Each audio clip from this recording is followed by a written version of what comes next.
Hello and welcome to the Smart Women in Business vlog and podcast. I'm your host, Jay Mackay from Jay Mackay Communications, marketing consultant and coach who works with women across the world to build the business of their dreams. Today, I'm talking to Lindsay Hotmire, copywriter and brand coach who helps women business owners grow heart and soul aligned businesses. Creator of PARAGON and the UNbrand method, Lindsay has helped more than 347 clients ditch one-size-fits-all frameworks and formulas, and since 2016, her approach has empowered her clients to create $10,000 to $1 million campaigns, all without losing sight of their true, authentic selves. Lindsay has been a featured expert at Content Marketing Institute, 17 Ways to Beat Back Writer's Block and Win, Inbound, Content Marketing World, the Copywriter Club IRL, Found Conference, Shine Bootcamp, and her message has been shared with podcast audiences around the globe, like today. Lindsay lives in the Midwest with her husband and is an almost empty nester mum to 4 kids. Welcome to the show, Lindsay. Thanks so much for having me. So excited to chat. I love it. I love a chat. Really great to have you, because we were saying off air, we're really closely aligned in what we do and how we show up in our business and how we empower our clients. So tell me about your business journey, how you got to where you are today. Yeah. So, that goes way back to 1995, which feels incredibly a long time ago. Our youngest son the other day said something about how we're closer to 2050 than we are to 1990. And my husband and I just looked at each other with this empty, like, oh my word, we have arrived. I don't want to know that. Way back in 95, graduated from high school, went off to college. And, in those days, I knew that I loved to write. I knew that I loved language. I knew that that was my gift. But I didn't know what I could do with that beyond either be a high school English teacher or be a journalist. Like, that's what I thought my 2 options were. Same. Yeah. And so I chose teaching because I knew I wanted to connect with others, that I wanted to make an impact in the lives of others. And I did that for 3 years. And when I had our second child, I stepped out and I'm like, I'm not going back to the classroom. I'm going to be home for a while. I'm going to have more babies. And so let's just push pause on what's happening. And so in about a 10-year period was kind of my period of not just momming, but just self-discovery, because I didn't step out of the workforce completely. In that time, I did all sorts of different things. Like, I was a legal secretary for a while. I was a nonprofit executive. Let's see, what else did I do? I was a community activist, and I was an adjunct professor for a lot of that time. And so I did all of these different things. And it was really that community activist role that I got thrust into. Like, I didn't want to do it. And I think that's the story of lots of people who get called into something. But that's where I really discovered, okay, the way that I'm going to impact my world and make a difference is through the written word. And so I went back to school, got my master's in professional writing, not really knowing what I was going to do. Still, I still didn't know about this world of copywriting. I just knew I didn't want to be a creative writer. So I'll just do professional writing and it'll land me where it needs to. And it did. I, with that degree, got a job with a small private university, and I did the marketing and comms for the admissions office. And I describe that about 2 years, I say that was really my master's in marketing. That's where I learned to just strip down comm flows, to build things from the ground up, to really look at the data, to really listen to the audience around me. I loved that job. I loved my boss. And when my boss quit, I quit. And at that point, I knew that either I'm going to drive an hour plus one way just to get the kind of job that I need to get and make the money I need to make, or I just try to do this. I try to take my freelance life that I had in that 10 years of raising kids. And that was another thing that I did, dabbled in freelancing. I try to reestablish those connections and make a go of my business. And so within the first 3 months of trying that, well, I dabbled before I quit my full-time job. And I said, when I'm making as much freelancing as I am as a full at this job, I'll quit. And so 3 months in, I quit. And the day that I quit, I landed a contract that was 2/3 of my salary, which sounds impressive until you really understand that private schools don't pay that much to begin with. And so it's not that impressive, but it was still like, You're like, okay, go me. yes, I'm doing something. So that was 2016 that I stepped out, this big leap of faith, not knowing, am I going to do this? Is this going to survive? Am I going to survive this? Um, that was 2016. And now here I am. So that's my business journey. That's kind of how I got to be here. Yeah. Just a really messy, non-linear way. It sounds quite similar to mine. It's that no one mentioned copywriting at school. I loved writing at school. Copywriting's been around for eons, but no one went, hey, there's this great thing. If you're good at writing, go and do this. It's that English teacher path or the academia path. It's like, I don't want to do that. So yeah, interesting. It mirrors my story a lot. And then you go and do the masters and go, oh yeah, I could do writing for a job. Look at this. This is fun. I know. It was like this secret job that only, these popular white men had and nobody else knew about it. And I'm like, if I had known then, like, think where I'd be now. My mother-in-law was a copywriter in the 60s in New York. And she was the first one that sort of told me about it. And then I went off and looked at agency work and stuff. I was like, oh, I want to do this. This is fun. And yeah, it's amazing. Yeah, the secret society of white men. So your business obviously doesn't look like it did when it started in 2016. How has your business evolved, and what were the signs that it was time to change things up? Yeah. So when I started in 2016, my main goal was to make an income. That's, I need to at least make what I was making in the security of an office job. And so if I was able to do that, I was really happy. Like, that was just my goal. Like, okay, I'm being successful. And that was probably 6 months of happiness to where, you get your systems down and it's like, this is not enough. Like, this was all fine and dandy, but something else needs to happen here. And so that's when I started tuning into probably other people, and listening to their systems. Like, I don't know if you're familiar with Brennan Dunn, who talks a lot about freelancing systems, and Joanna Weeb with Copy Hackers, and Copy Bloggers was really big. Copy Blogger was really big at that time. Yes.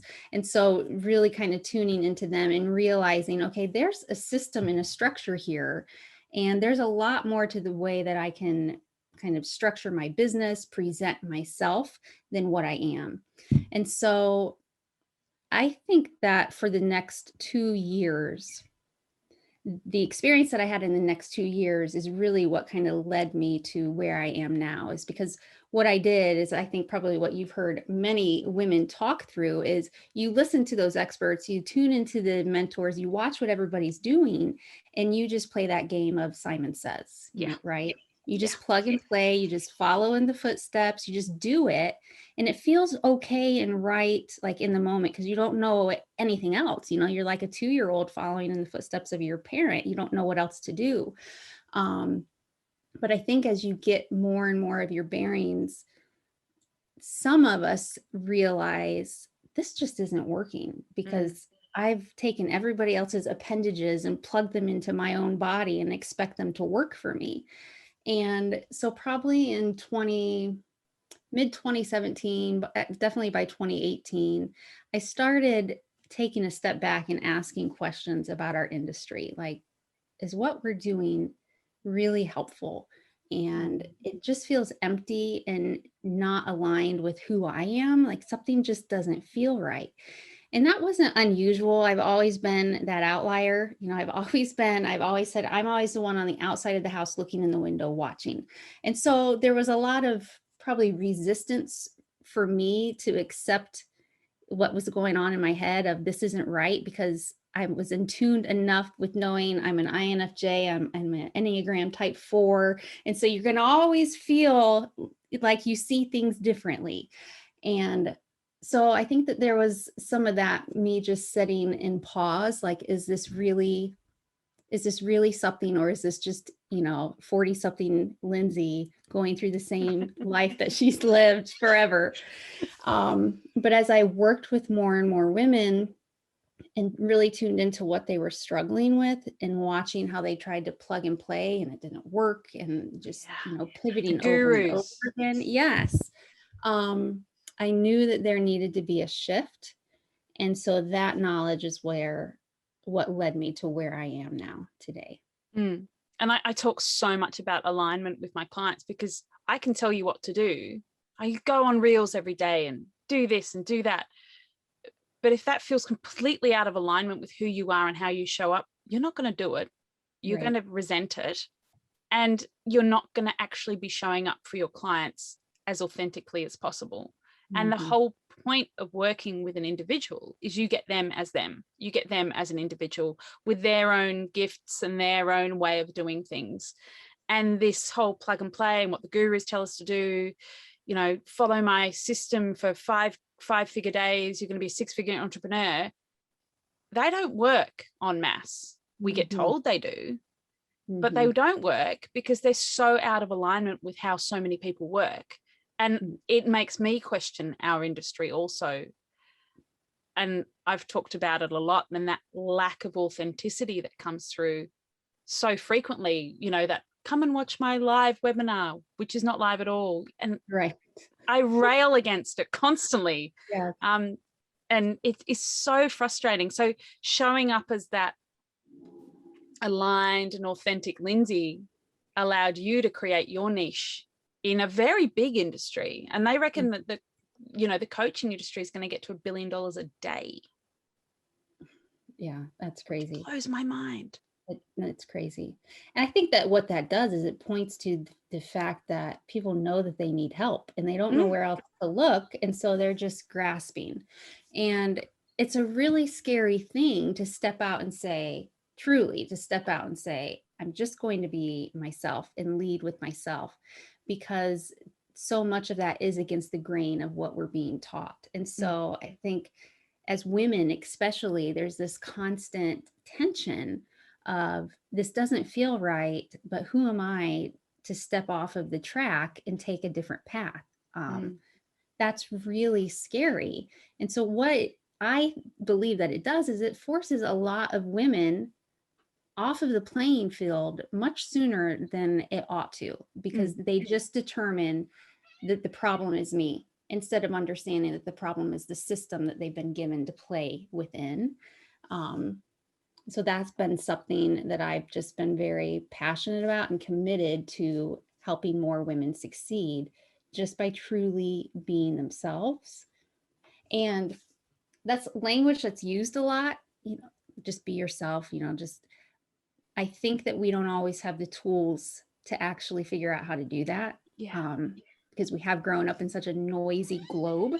And so how do we be ourselves? And so that's the essence of my work, is really helping women get to the core of who they are, so that they can see that and it can be spoken into their lives, and they can cling to that in those moments of doubt, fear, insecurity, when business goes bad, when a global pandemic happens, all of that stuff, all you've got left is the core of who you are.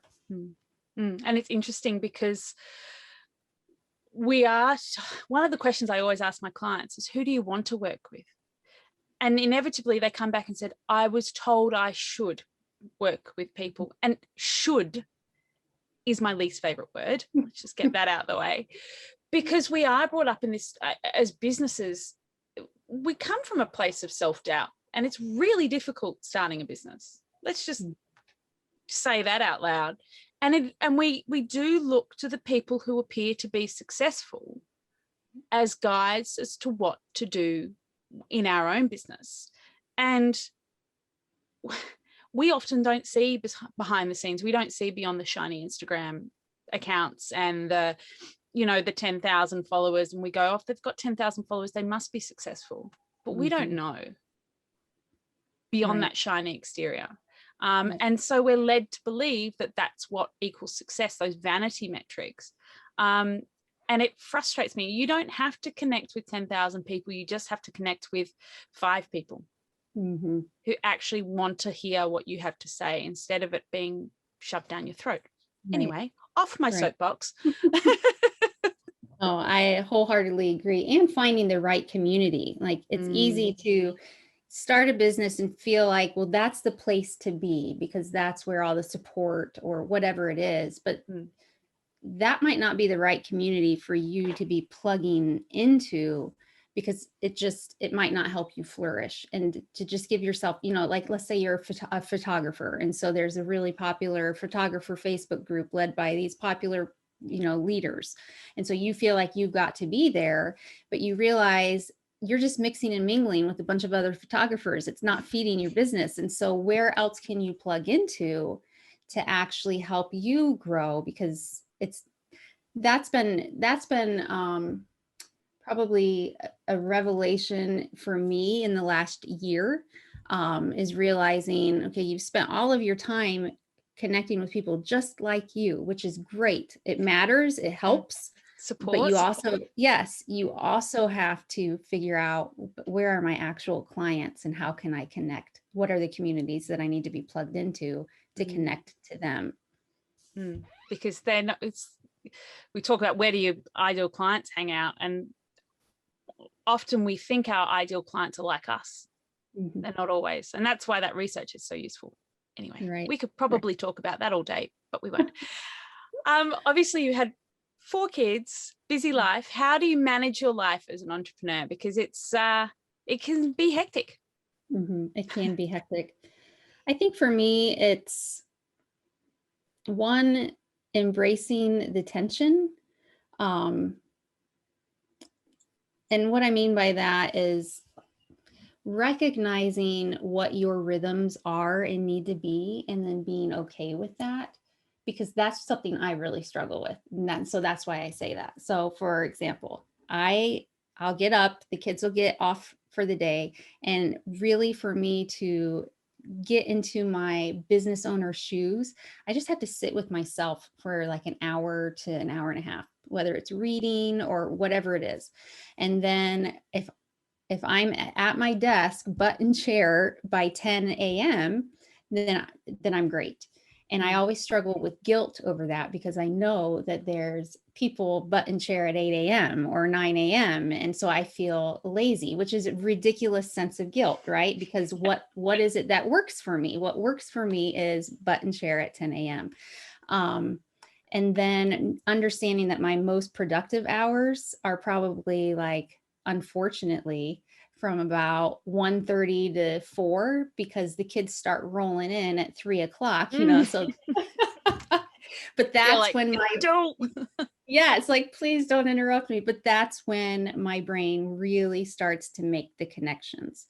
So I think that's one, is just embracing the tension of, you're always going to have this feedback loop coming into you of what your day should look like, how your behavior ought to look like as a business owner. But are you able to be productive? Are you able to meet your own metrics, your own goals within the framework you've set up? And if so, just be okay with that. So that's one thing. I don't know if I got off track. I'm all for going off track, because it's interesting, because we talk about, you know, days of the week. I'm hopeless on a Monday, regardless of whether I've had a busy weekend. Mondays, I'm just like, I just can't. Occasionally I'm like, yeah, bang. But mostly I'm like, I just want to dawdle around for a bit and procrastinate. But it's letting go of that guilt and that expectation, because the only person putting that expectation on you is you. And if you're getting your work done, meeting your clients' expectations, just let it go. Yes, let it go and just play with your schedule. And so like, it's so refreshing to hear you say that, because Mondays are same for me. They're just like, oh. And so I've learned to like delegate, to send all of those annoying business owner tasks that aren't hard, but they're just time consuming. Maybe it's paying the credit card bill, or just organizing your Google Docs, or whatever it is. Those tasks that always get put off, I put those on my Mondays, because it's easy for me to be like, okay, I can sit here and just do that. I don't have to think about it. I'm just doing it. It makes me feel good, like I've actually been productive on the day. Well, you have. Yes. So that's another thing, like giving yourself credit for those small tasks that don't feel like the $100 task or the $500 an hour task, but you still, as a solopreneur, have to take care of the $25 an hour task, and giving yourself credit for that instead of feeling like you're wasting your time. Like that's been a struggle for me as well, because I haven't delegated out. Me either. I haven't wanted to. Like, I've resisted bringing on a VA. I've just kind of resisted that siren call of building out my team. And so if that's where I'm going to be, then I have to be content with knowing I'm just going to have all these different levels of task, and I'm not wasting time. I'm doing what I need to. So I too do not have a VA, which people find shocking sometimes and surprising, because for me, it's another burden. It's another person I have to manage in my life, and I don't need that. So what's your resistance around having a VA? Because I'm always interested to meet people who don't have one. That's part of it. Like, I already manage 5 people in my household and a dog. I've got 2 rabbits. They're just as much trouble as my 2 kids. I'll often say, I don't want to be responsible for putting bread on somebody else's table. It's stressful enough for me to have to worry about it for myself. And I just don't feel like I can handle I'm a fast worker. And so I don't feel like I need that. I hear a lot of my own business mentors, my own mentoring communities talk about, oh, you should get a VA, as though it's almost a feather in your cap that you've somehow arrived to a certain level. And so I feel like there are some times you step up and you do those things because you feel like, well, this will make me official. This will make me official. Yes. And then you wind up not bringing home the revenue that you could, because you're splitting it when you don't need to. But if you want a VA, great. That's awesome. Yeah. But for me, it just doesn't make sense. And I'm good with that. I don't know if I'll ever bring one on. I don't know if I will either. Interesting to meet someone else. So how do you manage your days other than Mondays? What's a really amazing day look like for you in the office? Yeah. What's your favorite way to spend your time? I reserve my Tuesdays and Thursdays really for my call days. Those are my client call days. That way my Mondays, Wednesdays, and Fridays are for me, whether it's me really immersing myself in my client work, or doing those terrible Monday tasks. But Tuesdays and Thursdays always feel like my most on calendar productive days, because they are filled with client calls. A good day for me is where I close my computer and I walk away from my office and feel like I helped create not necessarily an aha moment for my client, but a moment for my client where a breakthrough moment where they were able to move the needle on whatever it is that they needed that needle moved. And so when I've been able to sit with them for long enough, and not necessarily face to face, but just immerse myself in their world where I see it, that's when I feel like I've really had a great day. Now, being patient with myself long enough for that to happen, that's the hard piece. I often describe myself as a method writer. You're familiar with method acting? Yeah, so you sit there and do the writing. Yes. Well, like Daniel Day-Lewis, and I think Jim Carrey has done some method acting. And so these actors will lose themselves, like they will completely immerse themselves in the world of the character that they're playing. And that's how my work feels. Like my husband knows when I'm deep into the muck with a client because I'm there, but I'm not. And I'm doing so much of that work in my head.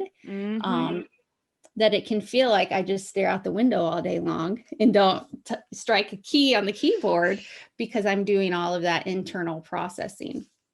It's interesting because I'm quite similar. I went last year when we were homeschooled. So I had my 5-year-old who started school last year and my husband in the office with me. I was like, don't talk to me. Don't talk to me. Awful. I would have lost it. I did on occasion. I did on occasion. There were tears, his tears, my tears. There were tears. And it's interesting because when you work in marketing, as you and I do, especially as writers, I think you spend a lot of your time either in the place of your client working out their strategy or in the place of their clients. And so you've got to get in those headspaces. And that's why knowing your clients and knowing your clients really well is so informative. But it's not just about, you know, their name's Debbie, they're 35, they live blah. It's about how are they feeling in that moment when they're reading this and when they're making that purchasing decision. And so I'm like you, I get really deep in that and I'll be like smashing out content, but don't ever try and call me, speak to me, anything when I'm in that.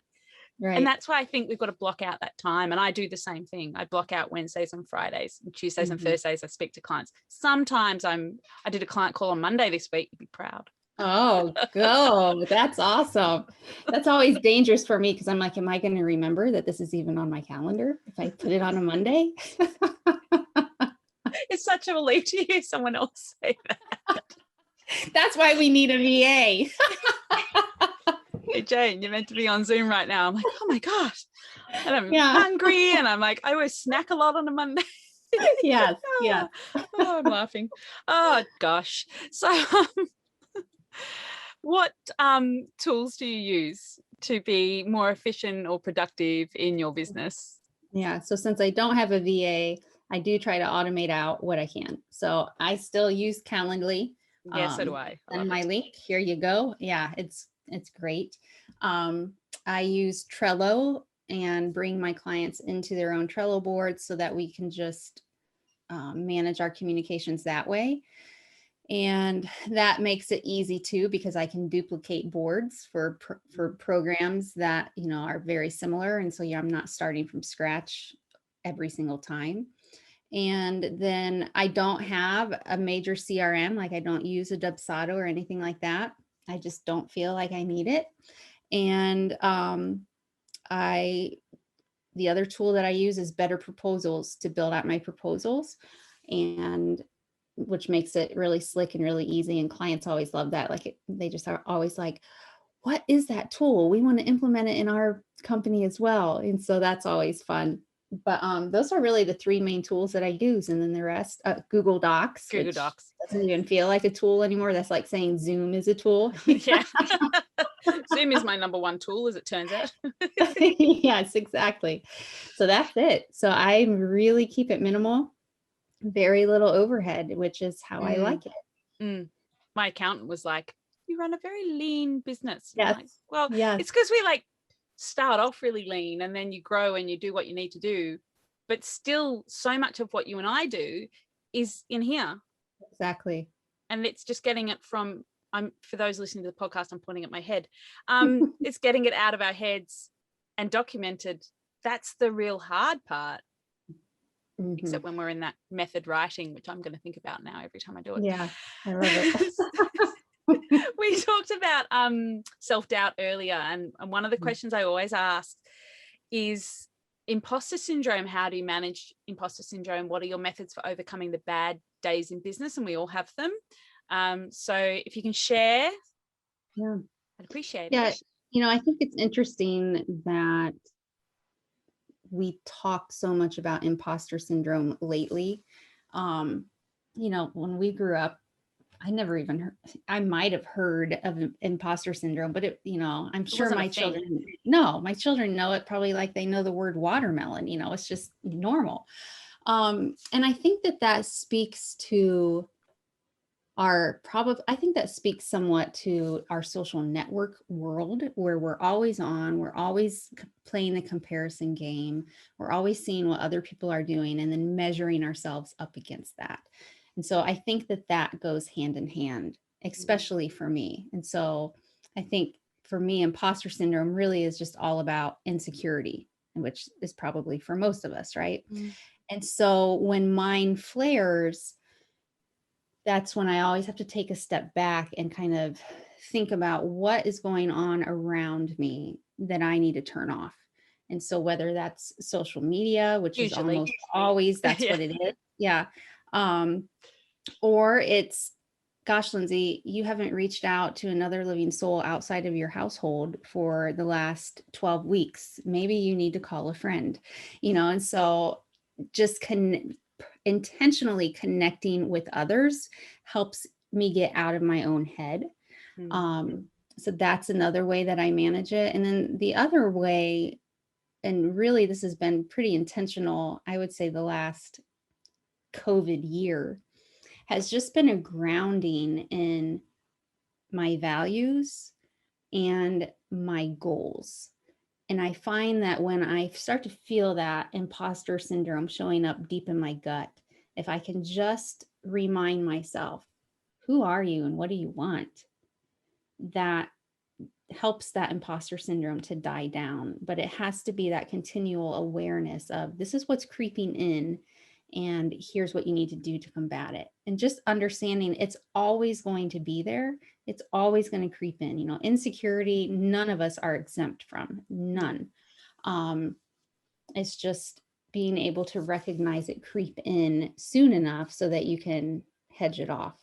It's interesting. I when I work with clients, I always start with their values, because every decision we make in our business and in our lives comes back to our values. I have my values on a post-it on my pinboard in front of my face.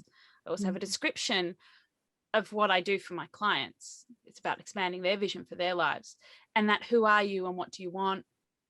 How do you show up for your clients? And when you reflect on that, it's so useful to go, I have done this for my clients. I have helped them improve their lives. And that can really, like I say to people, have all your testimonials in a Google Doc so you can just read them. Yes. Gives yourself a buck up. Exactly. A bad day Google file. Yeah. One of the things that I discovered, there's a podcast that I don't listen to it as much anymore, but it's called Start Right Here. And it's two psychologists, and I can't remember their names right now, but they're kind of fun. They're two like old grizzled psychologists that lead this podcast, and they introduced the concept. You talked about how you hate the word should, and they introduced this concept called the should monster. And it really hit me at just the right time, because COVID was in full swing, and I felt like I had had all this momentum in 2019, 2019 was amazing. Yes. And where I was supposed to go, and, the story for the majority of us, it all just crashed.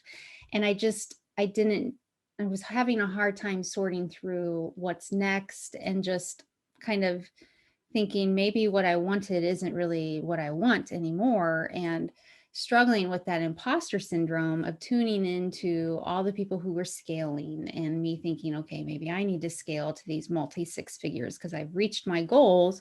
So now what? Like, I've reached my goal, Lindsay. So what are you going to do now? That's where I was at. And I think, by the way, that's a lot of times when imposter syndrome comes in, when you're at that juncture of something.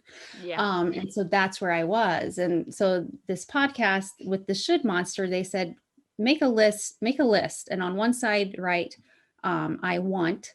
And on the other side, write, I should. And on the I want side, start with the I should side. And on the I should side, write down all the things that you think that you should do, and exhaust it, like everything from business to life and whatever. And so I had things like, I should have it figured out by now. I should be making multi six figures. I should be more well known. I should be this, and this. When I went over to my wants, it was, I want to make a comfortable living for my family. That doesn't necessarily equate to multi six figures. I want to be a helper more than I want to be a thought leader.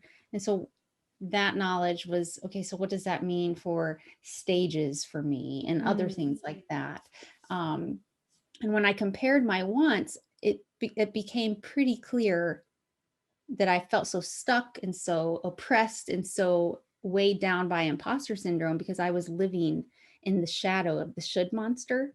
And so that's another tool that I have used for imposter syndrome, is just like keeping that list before me and kind of asking myself, when I feel stuck in that imposter syndrome spot, are you living in the land of the should monster or in the land of your wants? That's been a really helpful exercise for me. Yeah, that's really interesting, because we did sit through 2020 looking at the people that were apparently flourishing through COVID, and it was really bizarre. I mean, we got hit with the fires, the bushfires first, and then COVID off the back of that. So we just had this extended period of not feeling very productive and not really doing very much in my business. So after 2019, which was absolute stellar year for my business, trying to come back from that over the past, or whatever it is now, 18 months, has been strange, because it does force you to reassess what's important. Like I'm going away on Monday for 2 weeks. I'm doing a week of board work. And then I went, I'm going to Queensland where it's sunny and warm. Yeah. Okay, kids, you're going to take a week off school and we're going on a family holiday in Queensland because I can. And I want to spend time with you, and I want to enjoy your company instead of this, come on, where's your socks? Where's your drink bottle? Turn the heater off, open the blinds, is constant every day. Like my husband, like Groundhog Day of trying to get the kids out. Yes. Oh, that is so true. I said that to my husband many times. Do you ever feel like we're just stuck in Groundhog Day? Because every day is the same. Oh my gosh. Oh, fun fact, that movie was on while I was in labor with my first child. I do not recommend. Anyway, so I just, that was pretty much a harbinger of what was going to happen next. Anyway, so, and I just want to enjoy the company. And it's not about, for me, making the multi-six figures and having this amazing income. The income facilitates the outcome I actually want. Because my husband's like, you're obsessed with going on holiday. And I'm like, my holiday, I get to spend time with my kids without the stress that we're always all under when we're in our daily lives. So it's not about just the income. It's about the impact we have on our clients and their lives, and what that gives to us in terms of our values and our lives. And anyway. Yeah. And one thing for the other women out there listening, one thing that I think is important to note is that when these marketing gurus and voyeuristic, that's probably too strong of a word, these coaches show up and promise, I'll show you how to have 10K weeks, or, how to scale your income so that you can make multi six figures.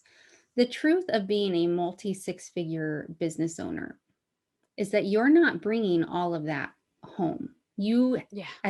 For me, if I want to move beyond my six-figure income, I have to build a team. That's just the reality. I'm at the max of what I can do by myself. I can't scale unless I am willing to bring on a team. I'm not willing to bring on a team. I don't want that. And that's not the rhythm of life that I want to live. And so I'm not going to scale. And I'm okay with that. But I'm still bringing home a great income. I'm still having a great revenue because I'm the only one I have to pay.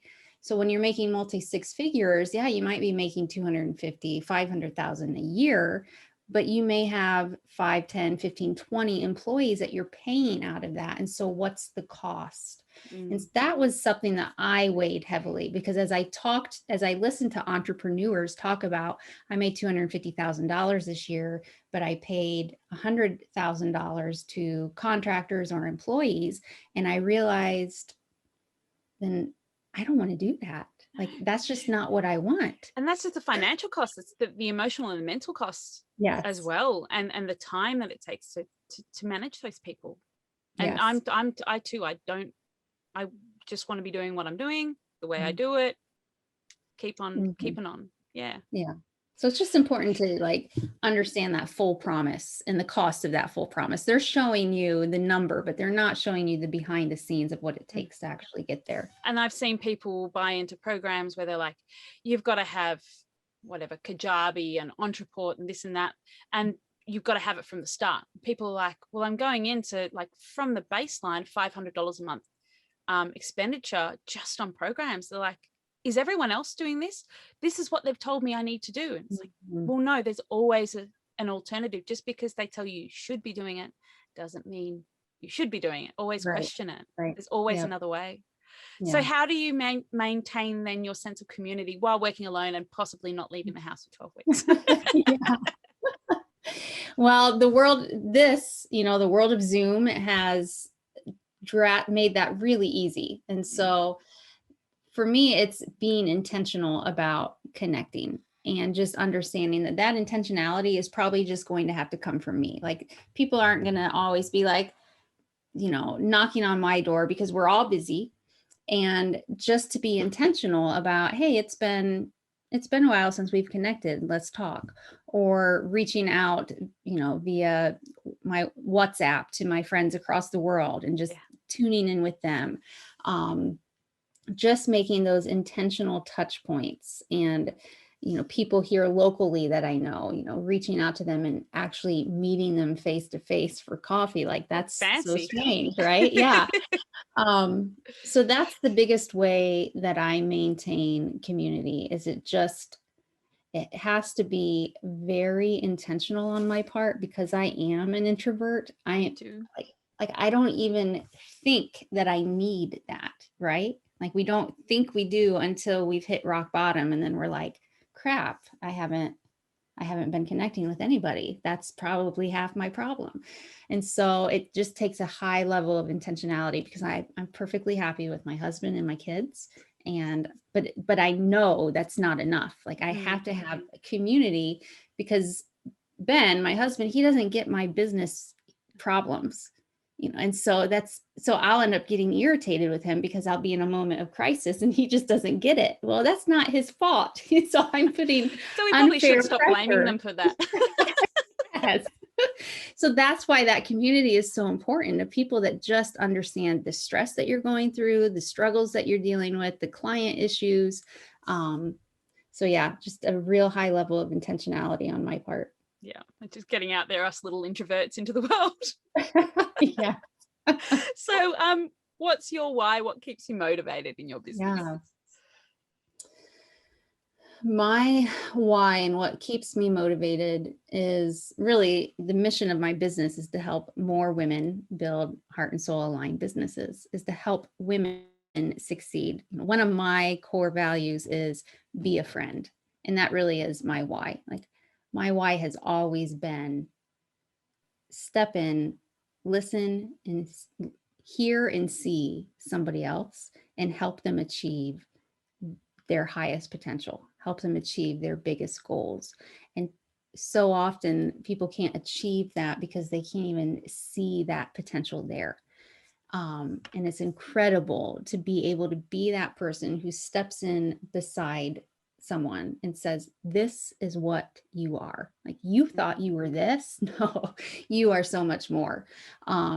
And that is my why. Like, and that goes back to what's my best business day, that when I can walk away knowing I just helped breathe life into somebody, like they were ready to quit, or they were ready to just totally cut themselves short. That's why I keep showing up, because there are women out there selling themselves short when they shouldn't be. And struggling. I see so many people just struggle, and just, it's such a privilege to be able to go, hey, you know what? Let's lay it out, do this, this, and this. And they're like, whoa, it sounds so simple when you put it like that, but that's what we do.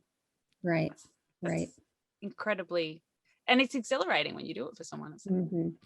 Yes. Yeah. So what are your tips for all the smart women in business across the world? Oh my goodness. Number one, top three, top whatever. I think number one is would be this, based on what I've seen out of women I've worked with. I would say this, that thing that you're afraid to lead with it. And what I mean is I work with so many professional women that are stepping into areas, niches or different segments, and they feel like they have to put on a certain persona and hold back a certain part of who they are because they're afraid that part won't be accepted, that it won't be appropriate or whatever it is. And always that's the missing piece. That's the thing that's holding them back. And so that's the first thing that I would say is that thing that you're afraid to lead with it anyways. And that's going to help you. That's going to help you achieve your goal and win at the game that you're trying to win at. The other thing is that it's okay to define success differently than everybody else around you. It's okay. It's okay if success looks different for you. Because success is that's what success is. It's a very individual thing. So that's the other thing. And gosh, one other thing, probably because this has been near and dear to my heart for the last couple of months, is that your visibility strategy shouldn't be making you feel invisible. And if it is, then it's time to shift your strategy because it's not working for you. Like if it's draining you and making you feel tiny and insignificant and like you're a failure, then close the account and find something else. Those would be three pieces of advice I would leave women with. I love it. Thank you. So how can listeners find out more about you and your work and what you do, Lindsay? Yeah, the best way is at my digital home, though it feels like my real home. It's lindsayhotmire.com. Will you put that in the show notes, or I'll should put I it spell in the it? show notes. Okay, so it's in the show notes, so you know how to spell it. And there you can learn all about me. You can find some resources to help you, analyze your own web copy or find your superpower. There's a workshop, 24-minute workshop that you can access to really take you deep into kind of discovering who you are. Those are the ways. That's the best way to reach me. LinkedIn, they can find me on LinkedIn as well, but I'm not a social media butterfly, and so I'm hit or miss. I got onto LinkedIn the other day to 84 messages and went, probably should come on here a bit more often. It's been a while. Oopsie daisy. Well, thank you for your time today, Lindsay. I really appreciate chatting with you. It was great talking with you. Thanks so much.